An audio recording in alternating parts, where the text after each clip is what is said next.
Oh, bes, share ko na naman. Familiar ka ba sa putahing ito? Ang tawag nito ay sinabawang sotanghon na may ampalaya. Pero kung makikita nyo, bakit may patola? Oo, bes, kasi nga sayang yung patola nito dito sa aming ref. Bigay lang sa akin kasi yon, kaya dinagdag ko na rin para hindi ba siya masira, ganon. So ang ginawa ko dito, kailangan munang linisin yung ampalaya na parang ganyan, alisin mo yung buto, tapos yung patola, siyempre babalatin mo na parang ganyan. Pagkatapos niyan, bes, ay hihiwain mo yung ampalaya ng ganyan.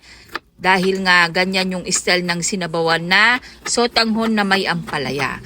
Masustansya ito, bes, ha? Lalo na pag mayroong kang sakit or galing ka sa sakit or nanganak ka.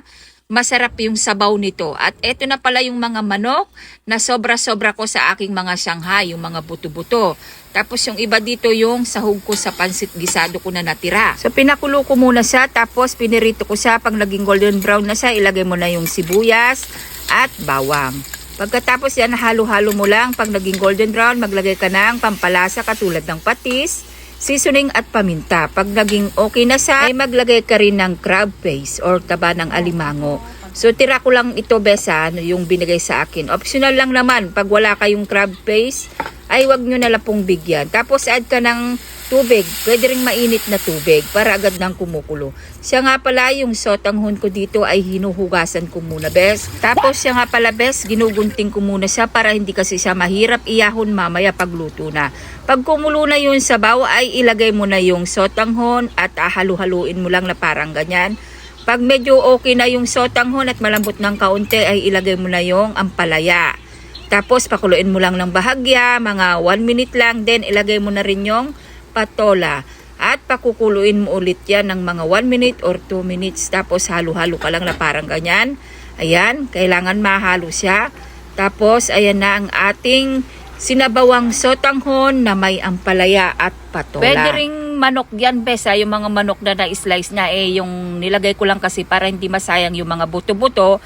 Kaya yun na lang ang nilagay kong sahog niya. At pag nakita mo na malambot na siya, ay pwede mo na siyang iyahon sa kahirapan. So ano pang inaantay mo, bes? Tiki man time na. Oh, bes, eto na yon. Medyo pinawisan ako. Nako, nakakapawis talaga yung magluto sa kusina. Ang init-init dito sa aking kusina, bes. Eto na, bes, yung ating niluto natin. Nasotanghon with ampalaya saka patola. So, sa totoo lang, bes, hindi talaga kasama yung patola. Nasasayang nang naman ako. Kasi bigay nga ni Madam at si Piring yung patola, kaya sinama ko na lang.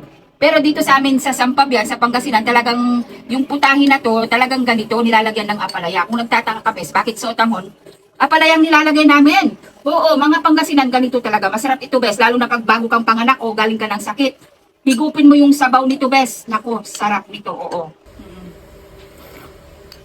Ang sarap ng sabaw talaga nito. Nako, mga Sibireng, mga kababayan ko dyan, na Pangasinan, oo. Alam na alam nyo kung anong luto na to, yung sotanghon na mayroong ampalaya.